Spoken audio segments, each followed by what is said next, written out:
Welcome to the exclusive podcast of the Potomac Patriots. This is Patriots Playback, presented by CrossIceFeed. We go now to your hosts, David Stearns, Brian Schrems, and John Baranowski. Hello, everybody. It's Patriots Playback time. David Stearns joined here with Schrems and the Polish princess, John Baranowski. Fellas, Thanks, Dave. How's it going, everybody? Just fine. Your Majesty? Well, things are good in the motherland right now. Excellent. We haven't been invaded for a while, so things are good. It's been a quiet 70 years, 60 years, however long. I don't know. I'm not good at math. Well, if you count the Soviets, 25 years? Okay, well, fair enough. Well, hey, speaking of invasions, the Atlanta Junior Knights tried to invade the Prince William Ice Center this past weekend, and they did so unsuccessfully. I'm sure, John, you can come up with some sort of military reference to this, as you did most of the time in the broadcast, which was a lot of fun to do, with you included here in your first successful weekend with the CrossIceFeed. Congrats on that, sir. Thank you, Dave. Thank you. It's good to be on board. And it was a great weekend all around for the Patriots, the elite team, Empire team. Quite a bit of struggles, but it's that first game. Of course, we talk about that. We didn't really talk about it at length with Coach Little in our interview, but that 1-0 lead into the third period, and that what we thought was a game-tying goal, Schrems. And then it became a 2-0 lead for Atlanta. That pretty much set the tone for the rest of the weekend for the Empire team, I think. No, I mean, on the Empire end of things, they definitely have some things to work out. But we talked to Coach a few minutes ago and got the whole idea of his philosophy and what he's looking towards this weekend against Hampton Roads. And it's just a matter of getting people in the mindset of shooting the puck. I hate hockey cliches, just like the rest of Hockey America, but you have to understand that to get the job done, you got to shoot the puck, and 20 shots isn't going to win you a hockey game, especially with the talent that you saw coming from the Atlanta Junior Knights. But they got an understanding of what needs to be done, and Coach Sherman, Coach Little is a good coach, and they'll find a way to put out it. I guarantee it. Well, why don't we throw it right now into the interview with Coach Little so we get a little Empire perspective before we walk into the Elite League perspective. All right, we're joined now with the Empire head coach, Matt Little. Coach Little, a tough weekend for you guys to kind of take in. Why don't you take us through some of the things that I guess went wrong this weekend in your eyes and what you're improving upon this week in practice leading up to Hampton Roads? Well, the biggest thing we're trying to work on is actually the way we start games. We came out flat to start both games in the first period, and it really cost us in the long run. The second biggest thing is breaking the puck out of our own zone. We made too many simple turnovers on simple plays, and so we're trying to get the kids back to the basics and really make everything easy, and simplifying is the biggest thing we're doing right now. So now, looking at the elite roster, it's a little depleted right now. We talked with Coach Sherman on your bench there between periods during this past weekend, and he's a little nervous, as I'm sure you are as well, on what RJ's thoughts are and whether or not he can reach out outside of the organization enough to not affect your team. Talk a little bit about your current status as far as your roster injuries and whether or not you're expecting to lose any players to RJ's squad. Well, our biggest injury was Gerke. We had him out with a concussion. Mm-hmm. We missed him the last 4 regular season games, and he is back skating this week. Tonight will be his first night of full contact, so we're going to see how he feels after that, but hopefully he is a go this weekend. And then Micah DeBow is nursing a little bit of a wrist injury. Uh-oh. But that should not stop him from playing this weekend either. And that puts us at fully healthy, minus just some little injuries here or there. And those are also the 2 kids that could potentially end up going up to help with the elite team, as long as they continue to play at a high level that they've showed they can. And if they go up and we have to play shorthanded, then that's what we do. And, that's why that's what we're here for. Is we're here to feed RJ's team players when they need them. Well, Hampton Roads had a convincing win last week, and they're going to try to ride that momentum coming up to the Prince William Ice Center. What are you guys doing particularly to prepare for the Hampton Roads Whalers? Well, we're working on our physical play a little bit also. They're always physical. They like to finish their checks. They try to get you off your game plan, so we're trying to get the kids focused on staying on the path that we set for them, so they'll have a chance to succeed this weekend and not taking bad penalties. The bad penalties kind of hurt us a little bit last weekend also. Mm-hmm. Well, your roster looks a little different from last season. Obviously with the turnover, with either players moving on to better opportunities somewhere or moving on to college or what have you. Talk a little bit about the depth of your roster, and I mean, did it flow well from last year's team to this year's team as far as the systems that you want to put into place, and are they receptive to what you want them to do out there on the ice? And if not, what can you do to kind of steer them in that right direction to create some wins here? Well, we lost a lot of kids last year, went off to play college. So having a high turnover is a little tough at first. We run the same systems pretty much that we did last year. That's not a big change. The biggest difference we have from last year is we have a lot more depth at the defensive position. Uh-huh. Last year we had a solid 4 or 5, and then our bottom guys struggled last year. But this year we've got 9 guys that can play defense and can play it pretty solidly. So what that translates into is we are much better defensively, because I rotated Groner and Brandon Furter are playing forward for me now. And with that defensive knowledge that they have, it makes for a little bit better system-wise in the defensive zone. They're a little more aware of what to do and make a little bit smarter and safer plays with the puck. All right, Shrems, you got anything for me? Yeah, I'm going to jump in with a couple questions about a few players for this past weekend, Coach. Let me talk to you about Bradley Lamar. We caught him during one of the intermissions, and the most noticeable thing about him was that he had more points in the first couple of weeks here than he did all of last season. And we talked to him. He knows he's a veteran presence in that locker room. What are you looking to him for this season? I mean, he was a name that we called consistently power play, penalty kill, forward checking, back checking. He was all over the ice, and what are your thoughts on him this season? What are you looking for out of him? Well, we're looking for. We want him to bring exactly what he brought. He's a high energy guy. He's physical. He plays really, really smart. And as one of the older guys, he's a leader. He's not incredibly vocal, but he leads by example. He does everything right, on and off the ice, and he's someone that our younger kids and our first-year junior players can look up to. That's one of the reasons we use him in all situations this year. And his hard work has paid off. Last year we had him, as a bottom 6 defenseman, and this year he's earned his way up to a top 6 forward spot. It's all just because of his work ethic and the way he goes about his business every day. The next situation I want to get into is a little bit of the goalie situation. We saw glimpses this weekend of Ryan Framinen. Played well, 27 saves on 28 shots in a release effort. What are you looking for out of your goaltenders this year? Obviously, Guzik's back, and he knows the system quite well.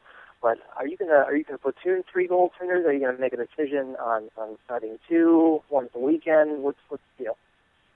Well, it's actually been an incredibly hard decision so far. All 3 have played very well. I eventually will settle on a 1, 2, and 3, where 1 and 2 will dress for the majority of his games, and the third one we'll use more sparingly. Right now, I haven't decided how that rotation is going to be, just based on the fact that they've all played very, very well when they've got in the game. Let me ask you about the offensive role. You lost Nolan and you lost Strykars to the elite team. Who is going to fill that void for you? Who are you looking for to take over the power play put pucks in the back of the net. Anybody standing out to you so far? Micah DeBow, in our New Jersey showcase, he had 4 goals in 4 games. It unfortunately didn't carry over against Atlanta, but he's going to be someone that's going to have to help carry the load offensively for us.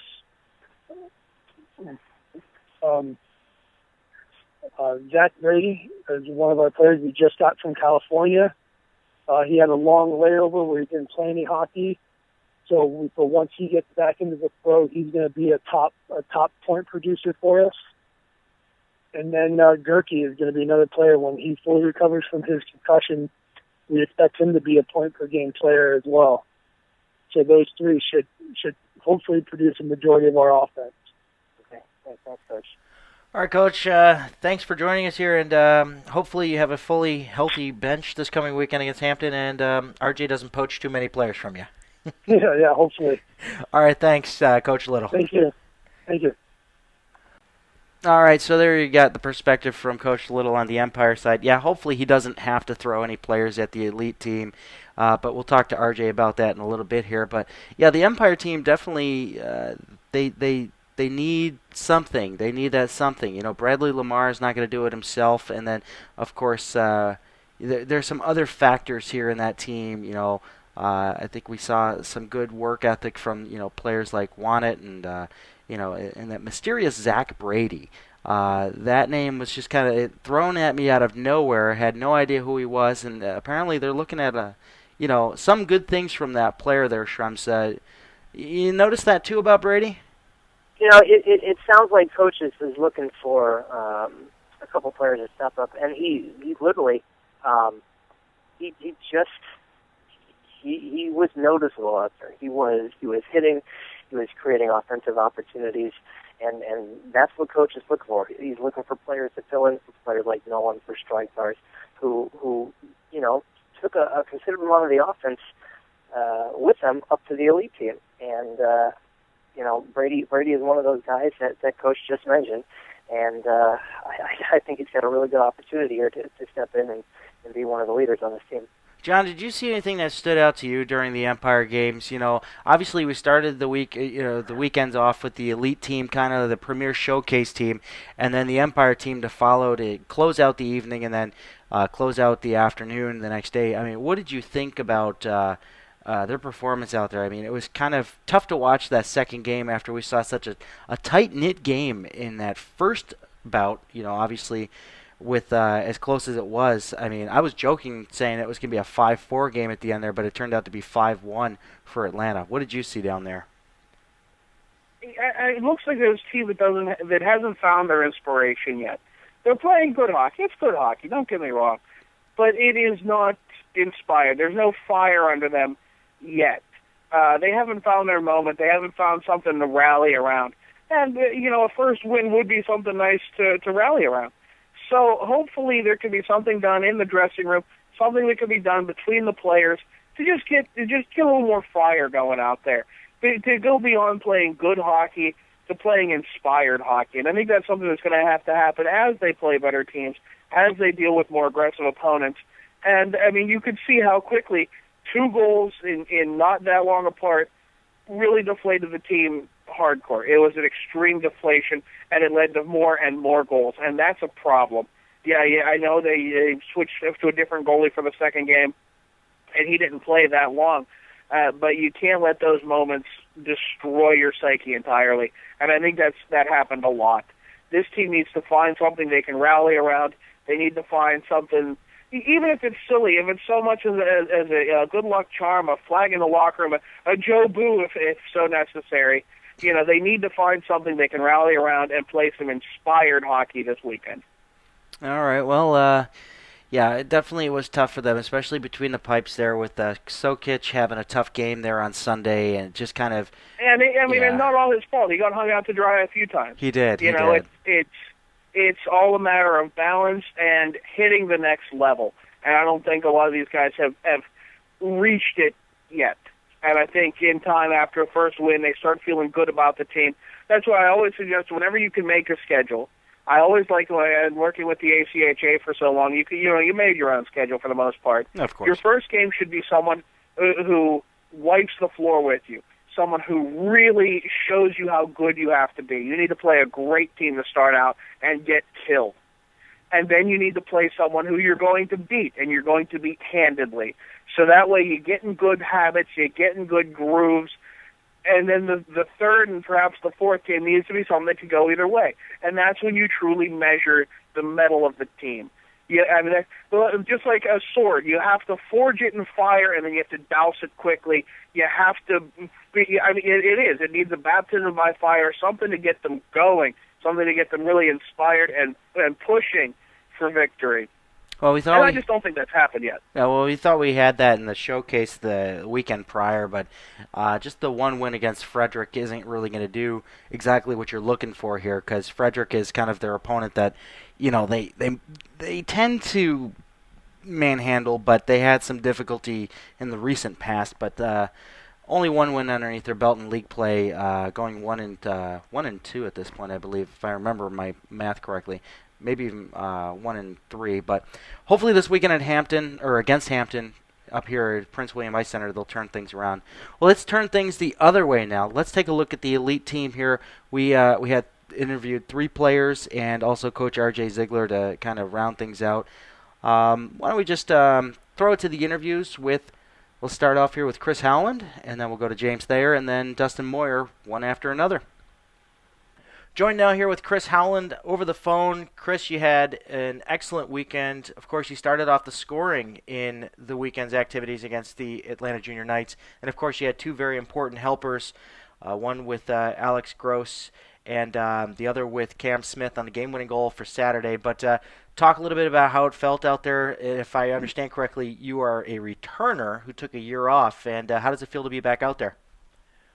Well, actually, yeah, I am. I came back from Robert Morris. I just deferred a year, and I really loved my experience with the Patriots the first time around, and RJ was so good for me that when I came back, I talked to him, and he was really good about getting me back on the team, and this so far this year has been a really good group of kids that has been really fun, and Saturday was a little anxious, a little nervous because back in the old home, and it was a lot of fun. We had a great crowd support and everything, and it just gave us that extra little oomph, I guess, in our step to get the job done this weekend. So in the last 3 years, you've seen 3 different levels of hockey. You've seen Empire hockey. I take it you played for the ACHA Robert Morris team, correct? Yes, I did. Yep, and then you're back here now with the USPHL Elite team. Talk about the 3 different levels of hockey, and I mean, it looks like you haven't missed a beat, but talk about the difference that you've seen between the 3 levels in the past 3 years. Well, especially, I mean, coming off of before I came to the Patriots the first time around, I was in Ashburn, and the level of hockey allowed you to pretty much do everything you wanted to, even if you made mistakes. And the biggest adjustment right off the bat for Empire year was it was a lot more physical, and you didn't have as much time to hold on to the puck. And I definitely had a learning curve that year that I had a concussion almost one of the first weekends in, and pretty much learned my lesson the hard way. And from that, I rounded my game out into a much quicker, smarter, up-tempo game. And same thing goes for when I went to college. The tempo only got faster, and the kids in the competition were much bigger and older, obviously.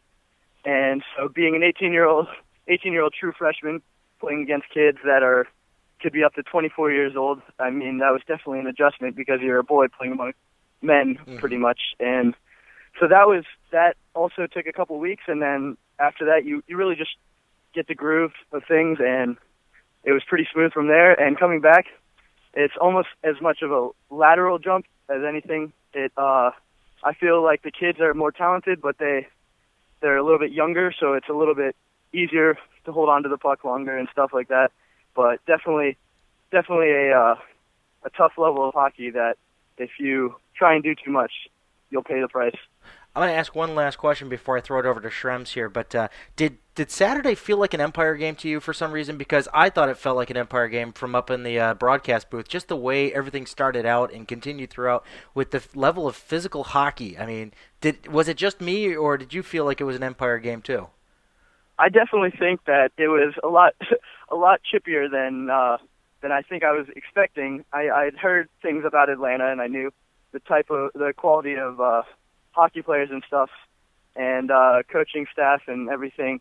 So I kind of expected it, but I think the fans and the crowd had a lot to do with it because emotions were running high and everyone's trying to make a statement, and it got off to a pretty rough start with physically speaking, and yeah, definitely a lot more like the first year of Empire for myself, and seemed to pave the way for the rest of that weekend. It was a really physically demanding series, to say the least. Now, Shrems. For those people not familiar with your style of play, talk a little bit about what you bring to the team, what you offer, and if what you offer is what is expected of you this year. I know there's quite a few roles to be played out there. Does Coach understand your style of play, and does he have you inserted in there to make the most of what you have to offer? Yeah, definitely. RJ, he always told me he saw a lot of himself in me, and we played pretty similarly. And I would say that I'm pretty offensively talented when I have the puck. I'm not the quickest guy out there, but I try and make the best play with what I'm given, and I try and bring a good hockey IQ to the table. But definitely, I know my role is to produce, whether off or goals or assists. And if I can do that, it's good. If not, I gotta be a good locker room guy, a good team player and stuff. And definitely trying to do that this year. I know it's only been a couple of weeks here, but is there a player that you've started clicking with, developing a little bit of chemistry with, either maybe on defense or forward? Well, for me, it's always been Alex Gross. Me and him, we go back. We've played many years together, and so we've always had that immediate attachment. And so I feel that right off the bat, we have a little bit of rusty chemistry, but there's definitely, once things start to click, it should be really fun. Thanks. And one last question for you: given the injury bug that struck this weekend, what changes is this team going to be going through in the next couple of weeks? You started out 2-0 here. You definitely want to keep up that momentum. What is going to have to be done in order to maintain that and take it into next weekend at East Coast? I'm sorry, Hampton Road. Into Hampton? Into Hampton, yeah. Yeah. Well, definitely we have to be smart. We know we're bodies down, and so we can't get into the extracurricular stuff and fight and lose more guys. We have to be smart so we're not putting ourselves in positions to get hurt. Everyone who is put out on the ice has to do their role, and whether it's the prettiest win or not, for the time being with the bodies we have, we definitely have to put the smartest game out there, and hopefully that'll lead to our success. Perfect. Thanks. All right. Yes. Well, I guess we'll wrap it up here. Thanks, Chris. Thank you guys very much. All right. Good luck this weekend. All right. Thank you. All right. We're joined now with James Thayer from the Elite team. Do you go by James or Jim? How should we address you here? Just James. James, fine. Yeah. All right. Cool. All right, James.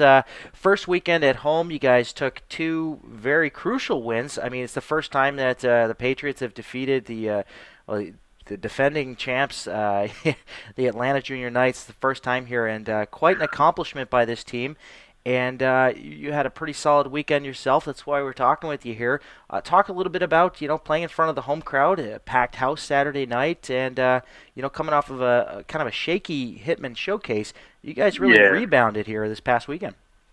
Yeah, I mean, I think after those 3 losses in the showcase, it was good to come back home, get ourselves in our zone, get ourselves playing our game, and I mean we had over 300 fans out there.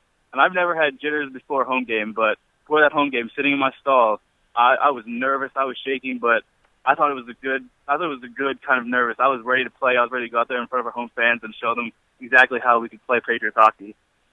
Now, talk a little bit about your style of play. What professional player do you model yourself after? If you were to make a comparison between your style of play and a professional player that's out there, past or present. I do like the way that Actually, I like the way that Carl Alsner plays. Okay. He's a very at-home defenseman, but when he sees an opportunity to go up on the rush, he'll take that chance. He's not afraid to take chances. But at the same point, when he's in the defensive zone, he's right on that guy. He's aggressive. He hits guys. He uses his body. That's what I like to do playing on the Patriots. I like to throw my body around. In the first game, I remember one specific hit. I hit him center ice. Oh, yeah. And it gets you pumped up. Yeah. So let me ask you, last year we were so used to kind of like kind of a lopsided, I don't want to say completely lopsided kind of tilt in the shot department, but this year it seems a little more well-balanced. Yeah. Can you attribute that to maybe a more solid defensive core building off of what was started last year when this team started? Or what is it that you think that has struck a good balance between offense and defense on this team as kind of seen this past weekend against Atlanta? Well, what I think we have this year is we have a more balance of guys. We have some returning guys like Cameron Smith, Nick Gray, Alex Gross, and they're performing a lot. I feel like they're performing at their full potential right now. Cameron Smith with 5 goals in 3 games. That's ridiculous. And I think what we have is we have a great chemistry. I know I've played for other teams in the past, and you have cliques, but what we have in this locker room behind the doors is we have a team that will fight for each other, that will block shots. It's for the guys. And I think that's what the difference is, and that's how we have that's where we have success this season. Well, with that family dynamic, this coming weekend, you guys are going to be without at least Connor Ackerman. So, how does that affect the attitude in the locker room there? And Carter Schultz is probably questionable for this coming weekend. We haven't talked with Coach yet, but being down a couple of guys at the very least here coming into this important weekend against Hampton Roads, what's the attitude like right now in the locker room? Oh, well, yeah, we've been missing guys for the whole season. We haven't been healthy. We lost Nakowski too. The first game. We lost Tyler Nolan. We lost Connor Ackerman. Right, of course. I'm forgetting names. Sorry about that. Yeah, no, it's okay. I just feel like we're a little healthy right now, but I mean it's a great loss. Tyler Nolan has he's great hands. He has great visual presence on the ice. Connor Ackerman throws his body around. And we're definitely going to miss that in the Hampton Roads game. But I feel like during practice we'll work on specific plays to get ourselves filling those spots up. And when they return, they'll definitely be a great part in our team. All right, Shrems, what do you got for us? Yeah. Jim, let me ask you this. When we were talking to Coach before the season started, he started rattling off some players that are new to the roster. And most of them were on defense. And when we took a look at it after our conversation, Ian Edgington was the only player to come back on defense from last season. I think so. Given that means you've got 5 new defenders trying to work together in a system that you really haven't been playing in for the past couple of years. Talk about the challenges of that in regards to trying to get 5 guys into this brand new system and developing chemistry. And who have you really clicked with as a pairing partner? I think everybody goes through that little rough patch, I guess, when they're entering juniors. So we have Dustyn Mendoza, Jonas Galat, all these new defensemen are playing juniors for the first time. And I think since training camp, they've just been our team really well, and they've stepped up. Dustyn Mendoza scored in his first game, and I think these guys have been a great presence in the ice. I think overall, the veterans on the team, like Carter Schultz and Ian Edgington, have kind of helped us through the Patriots hockey that they've learned from the past.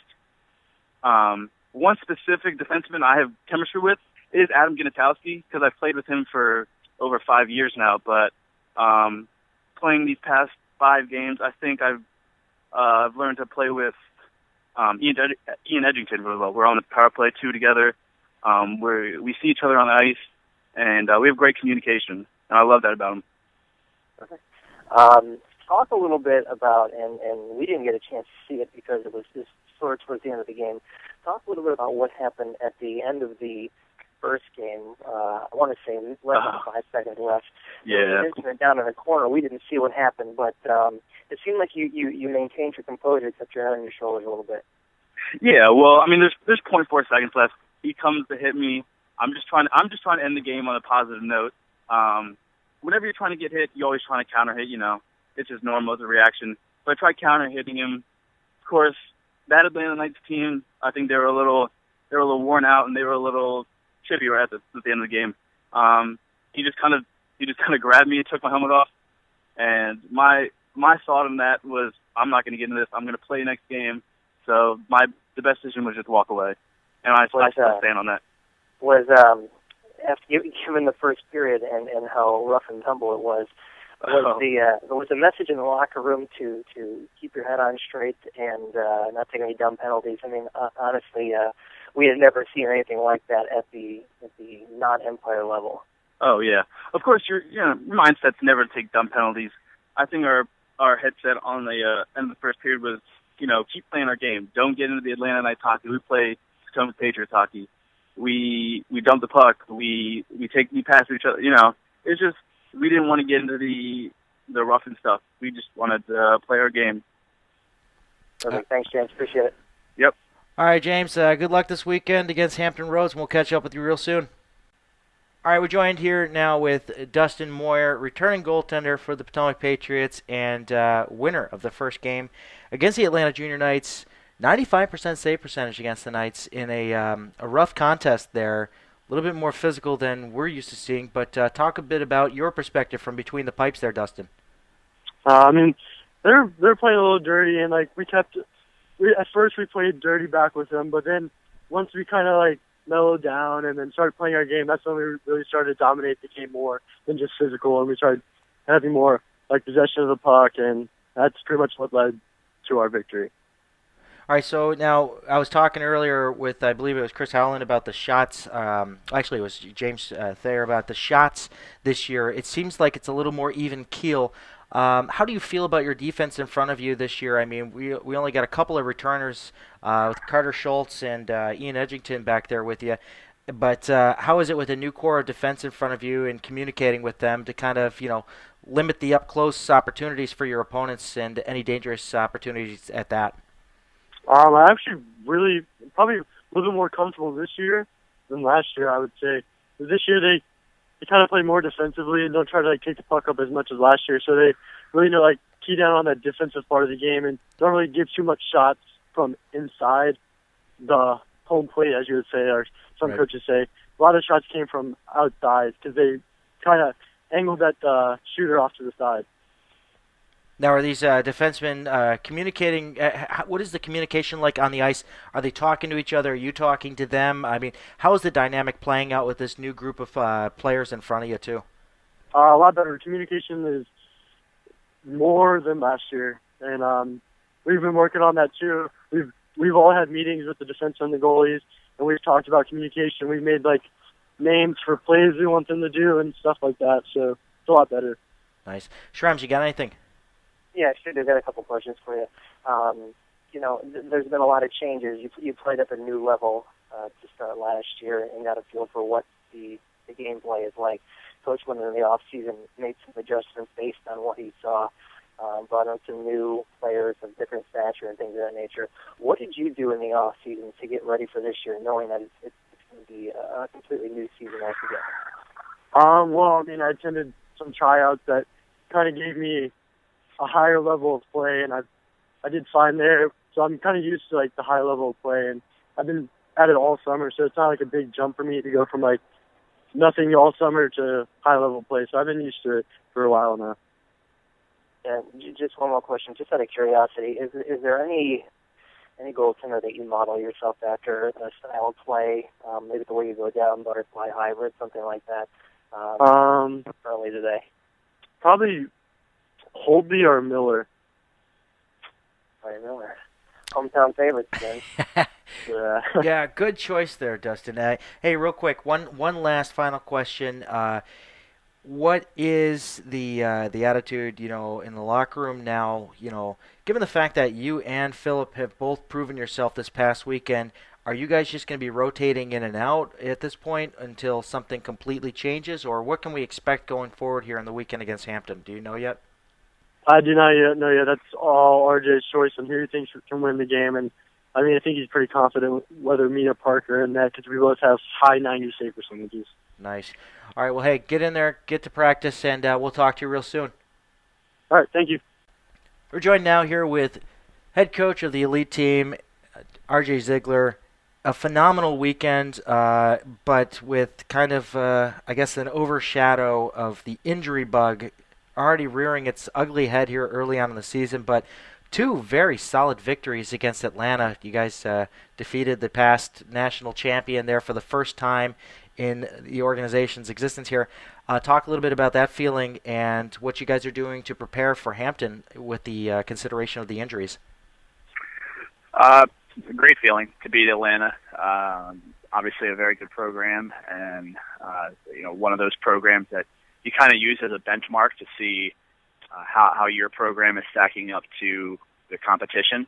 And we always talk about, in order to be the best, you have to play with the best and eventually beat the best. And they've kind of been at the top of the mountain, and we took a step towards knocking them off, and it is still just a step. It's a long season. We're going to play them 6 more times. So while I'm proud of the guys for the accomplishment of beating them twice this weekend, in the grand scheme of things, I told them on Monday that now it's in the past, and now we look forward to Hampton and like you said, getting ready for them. All right, what's the injury report? We need to know what do you got left in the system there, and are you going to call anybody up from the Empire team? I have. Well, okay. So far, injury report. The status on Connor Ackerman is a partially severed Achilles tendon. We did find out good news today from the specialist in Pittsburgh that he is not going to need surgery, and he'll need 2 to 3 months rest before he can be back on the ice.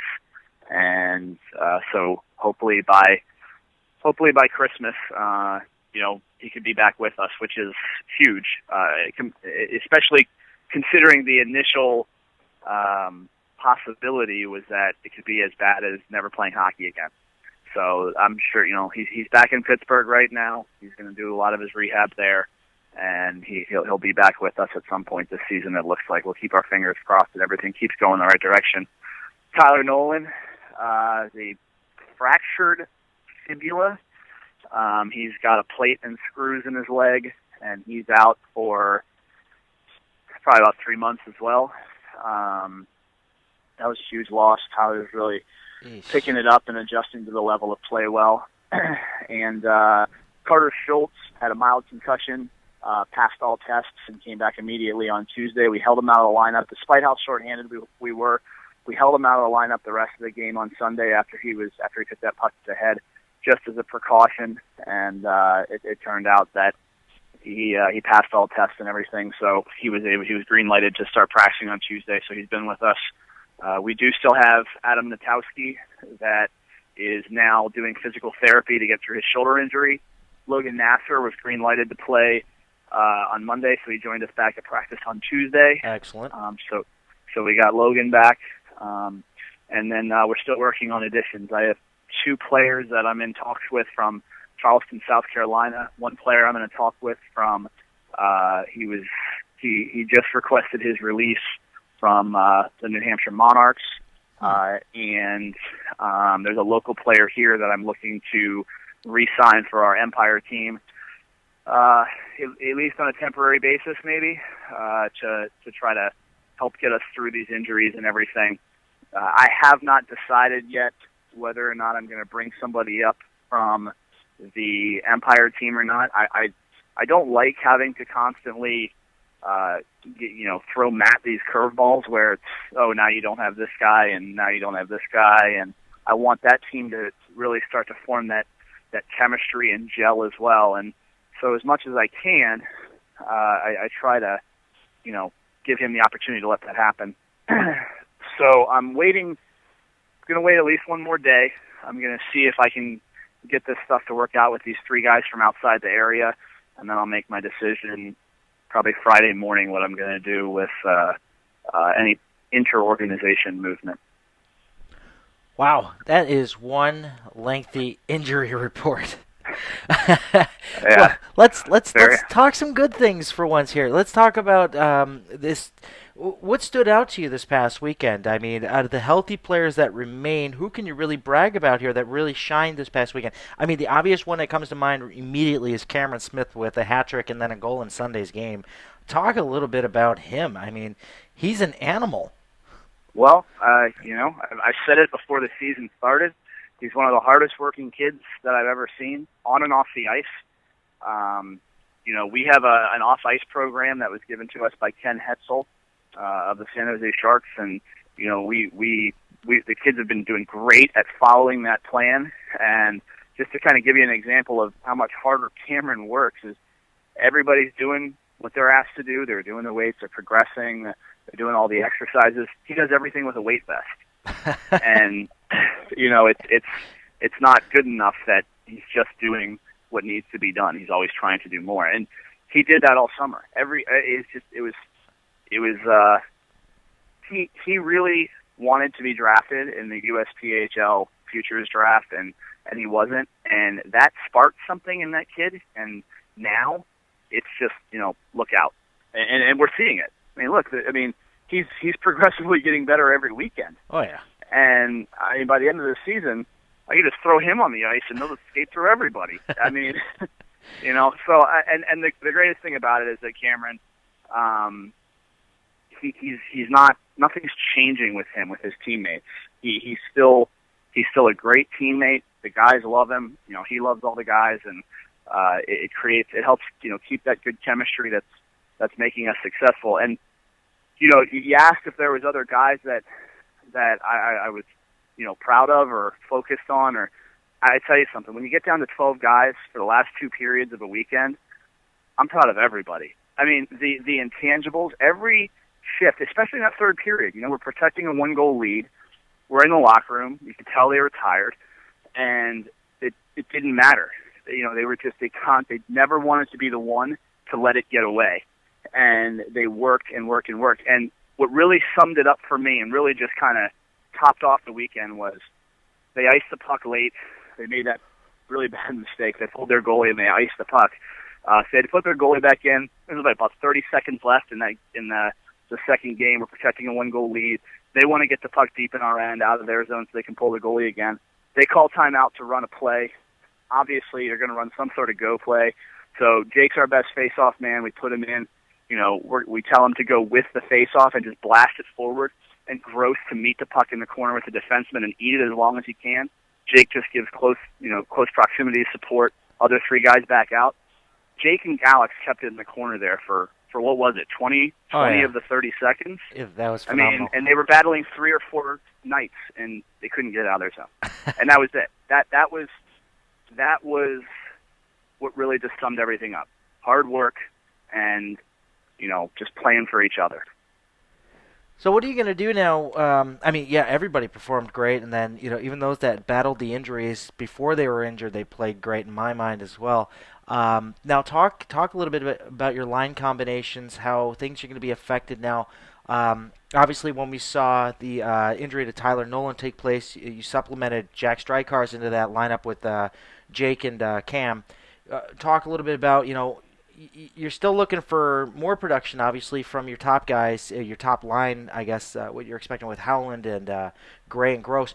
What's going to happen now going deeper in? I mean, are you really looking to kind of shift players around from those top two lines, or are you just expecting those three guys to come in and add dynamic?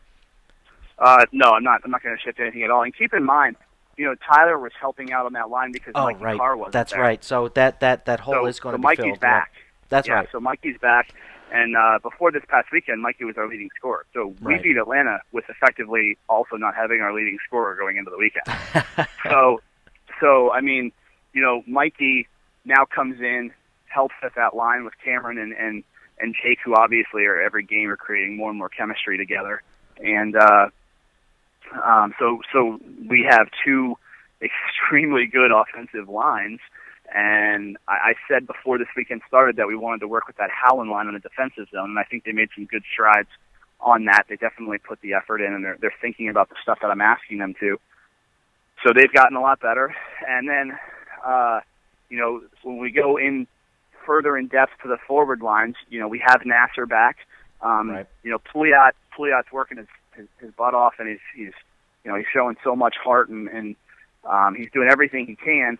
But I think this season he's struggling a little bit in the face-off circle, and Logan is statistically usually pretty good there. So we'll probably move Pouliot over to wing, let Nasser play with him, and then strike guards will play there. And then anybody else we bring in from outside, if I do get all three of those guys, they'll comprise the line, and we'll be set to go. All right, I'm going to throw it over to Shrems because I'm sure he's ticking off of his sheet of paper there all the questions that I'm asking that he wants to ask. So, Shrems, go ahead. Yeah. Thanks, Stearns, for leaving absolutely nothing left. So, my question, we talked about in the preseason a little bit, or before the season started, we talked a little bit about your defense, and you rattled off a list of players that we had never heard of before, and most of them were on defense. Now that we got this weekend under our belt, we've noticed that your defense has some serious chemistry to it, and you guys have some players who aren't afraid to jump up and play a little offense as well. Talk a little bit about the chemistry that's developing, what you saw for your defense this weekend, and anybody who stood out to you in particular. Well, the really impressive thing about that is because of all these injuries that have been happening, they've involved defensemen. I mean, Carter has had to go from playing forward to defense to forward, and he's doing everything.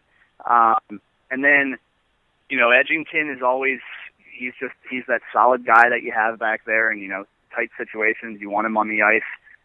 Mendoza, very offensively gifted, can throw his body around. Fantastic guy in the locker room. Thayer has exceeded my expectations. I knew the kid was a good hockey player. That's why we signed him. But he's really impressed me, especially this past weekend. I think the first weekend he was adapting, and this weekend he started to get comfortable. And Jonas, he's now adjusting to the North American style of play. I think that playing on the Olympic rink this weekend, where we play on, that was kind of like a homecoming for him because. Up in Jersey, that was the first weekend he'd ever played on an NHL rink, and so I think he probably felt like he was in a cage. But he played real well. He was +2 this weekend. I think he had at least 1 point as well, maybe 2. So he's been doing really well. We really want Natowski back. I'm keeping my fingers crossed that all the physical therapy moves along well and that he can. Really turn that corner. And then we have Peter Nam, who's helping us out, kind of on a part-time basis. He's focusing on his studies, but he's helping us out, and I think he played very well this past weekend, especially because this past weekend was his first weekend of junior hockey, and what a way to do it and have to play against the Atlanta Knights. But, he played very well too. And when you talk about the chemistry, those guys, I don't really have pairs set because a lot of times we're playing 5B, so you have you're rotating 5B, and they all have to develop chemistry with each other. And I think what we keep focusing on with them is communication and making sure that they're giving good support off the puck to make sure that they're giving an outlet for the defensive partner and having the goalies assist with all that communication. And because all of that is happening more and more, and it's getting better and better, you're seeing chemistry between all of them. The one thing that stood out to us, and we mentioned it constantly throughout the weekend in both games, the scoreboard. The shots for you guys far exceeded any total that we saw from last year. Talk a little bit about, is it just the old adage of shoot the puck, or do you have some sort of strategy to get shots against, get those rebounds done, and get those garbage goals once in a while, and in turn take a little pressure off your goaltenders who saw their fair share of shots this weekend as well? Yeah, last year we had this problem where everyone on our team felt like they had to beat everybody before they could try to beat the goalie. And it was something we talked about a lot, but the guys just weren't getting it. And we did some video to try to focus, to try to give some examples of how you can, use defensemen as screens. And we did drills, and we do drills in practice now for shooting for second chance opportunities. Understanding that just because you're at a bad angle doesn't mean you can't create a scoring chance. You can, find ways to, use the goalie's own equipment, his pads, and his stick and skates, and everything to try to create a rebound opportunity and to try to create more chances that way, and how to use the defenseman as a screen. How when you come in, if they're playing a good gap and you don't have that speed to get through them, to try to put the puck through their legs, try to put it around them, get to the net for a rebound. And we talked about that stuff last year, but it just never was executed. And so I really got to give that credit to the players that they're listening to what we're telling them, and they're doing it now, and they're seeing it, and they're seeing the advantage of it. We scored a goal up in New Jersey 2 weeks ago. I can't remember who it was off the top of my head now, but it came in and just it was like a 1-on-2, so just kind of took one step to the middle and just fired at the net and beat the goalie. The goalie wasn't expecting him to try to just shoot that quick, and sure enough, it beat him because it caught him by surprise. So I think when you start to see that stuff come through and the players see the rewards, they're a little more, they're believers at that point. Absolutely. And then piggybacking off the goaltender idea a little bit, you've got two solid goaltenders, and they're two confident and comfortable goaltenders. Are you going to platoon them on a weekly basis, or are you looking for someone to emerge, or we're doing that on this one? I'm very, very happy with how things are going right now. I don't need to change anything. I don't need to mess with them. I don't need to, until one of them gives me a reason to have to think of it as an issue, then it's not an issue. I'll continue doing this. I'll let Dustyn win the game Saturday and Philip win the game on Sunday, and we'll just keep putting W's on the board. Perfect. If it ain't broke, don't fix it. Sorry. All right, Coach, thanks for taking the time. Any last thoughts before going into this weekend against Hampton Roads? I want to once again just thank everybody who came out and supported this weekend. Over 350 fans in the stands to watch the game. It was a fantastic atmosphere for the players and for everyone that was there. It was a huge success. It was a huge step in the right direction for really creating this authentic hockey experience that we want to have. And so I want to thank everybody again, and then remind them that there is only 6 Saturday night home games this entire season for us. And so we're one down, and our next one is this weekend against Hampton at 5:30. Come out. Let's try to break the 400 mark on fans. Let's try and break 4 kegs, too, huh? Yeah. Yeah, and I should add that we had just under 1,000 hits on the broadcast feed, too. So amongst all 4 of those games, it was a huge success for the broadcast. So kudos to you, Coach, in providing a great experience for everybody out there, especially with the Patriots Lounge, shelling out of all those Patriots mugs and the 4 kegs, as Shrems just said. Yeah, that was it was really great, and I absolutely thanks to you guys as well. Everything that we're all doing as part of this team is really starting to come together. It's exciting to see.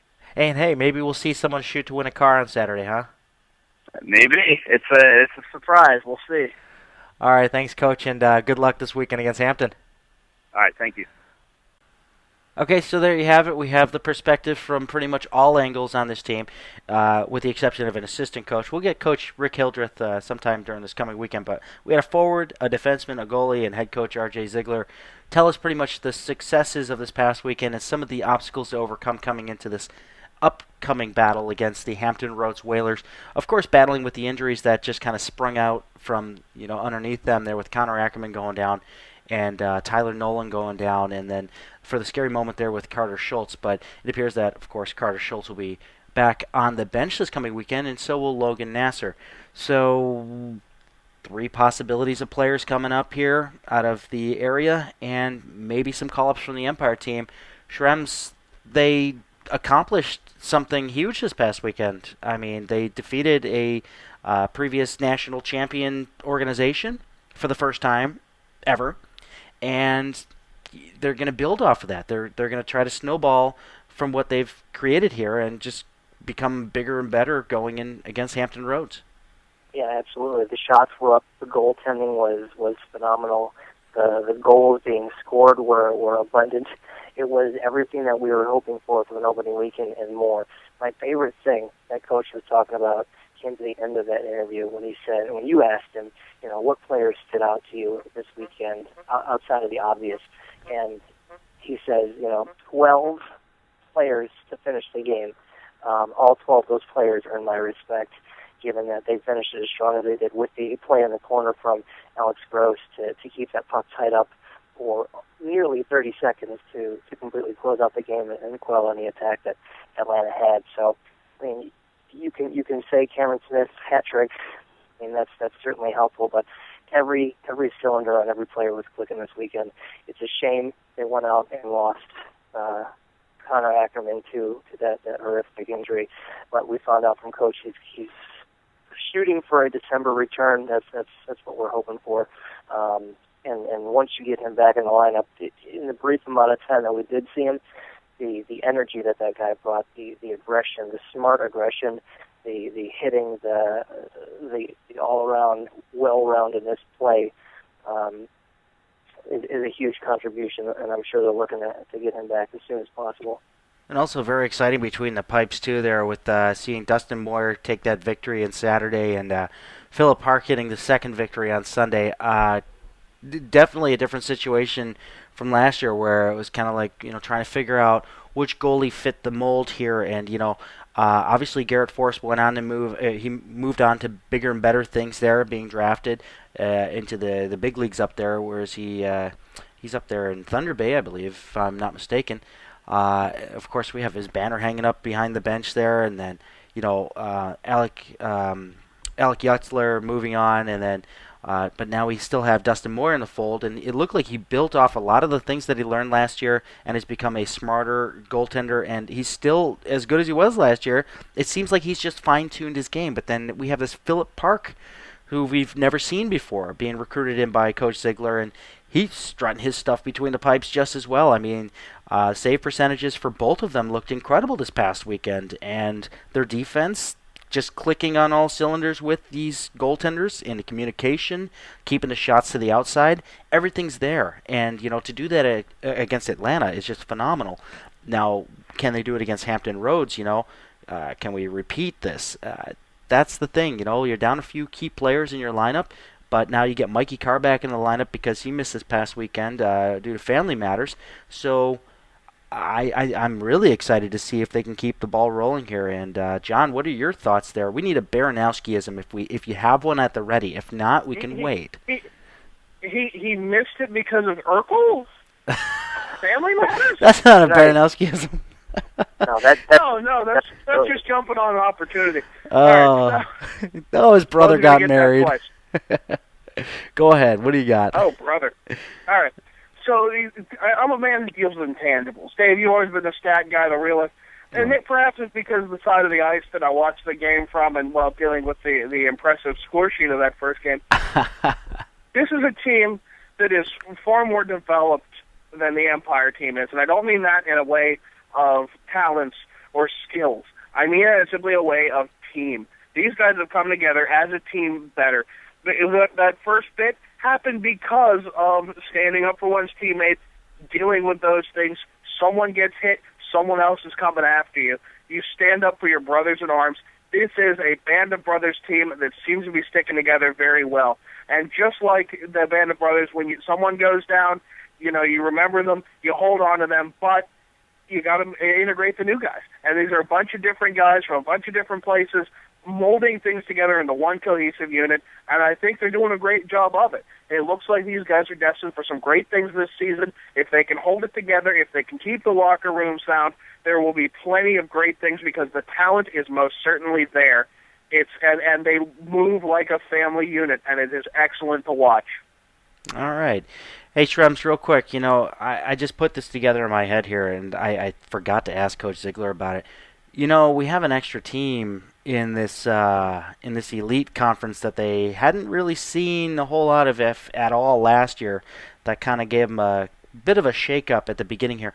The Rochester Junior Americans. Talk about something. It's like he shot the goal really high for Atlanta to defeat Atlanta, but I think Rochester's the new Atlanta this year, if I'm not mistaken.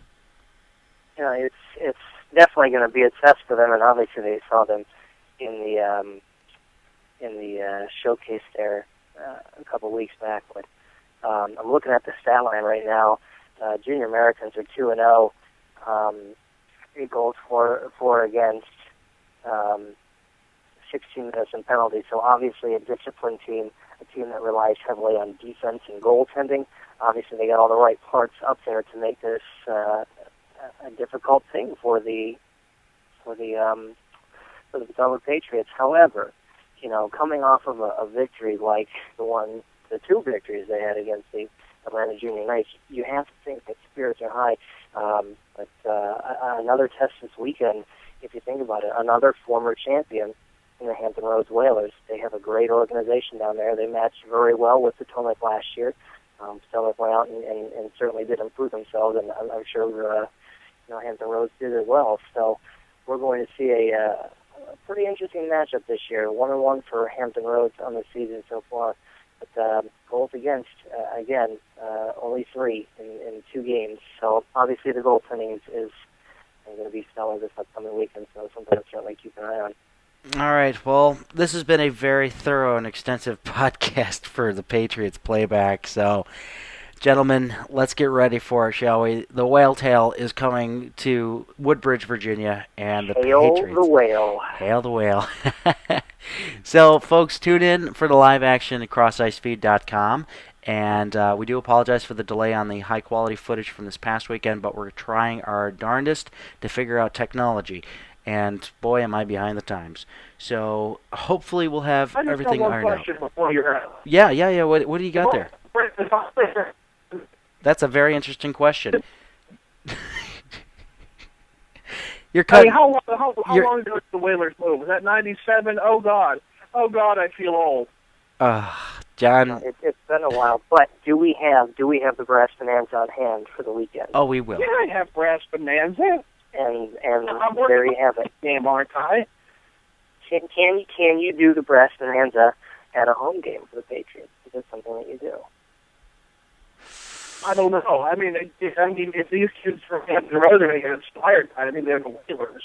How many of them were born when the Whalers were actually the Whalers? Probably maybe a quarter of the roster, and that's it. Yeah, I feel old. There are Whalers fans who still don't understand. They're just like, it's just a long off season, So. Well, folks, tune in for the live action, and if you can't see it, we'll have the replay up at youtube.com/CrossIceFeed, as we do with all games broadcasted by the CrossIceFeed. And looking forward to another great weekend. If you're in the area, come on out to the Prince William Ice Center, 5180 Dale Boulevard in Woodbridge, Virginia. 5:30 start time for Elite, 8 o'clock start for the Empire, and then the following day on Sunday, it'll be 9:30 Elite and noon Empire. Thanks for tuning in, everybody, for this Patriots Playback. For my crew, I'm David Stearns. Don't stop believing.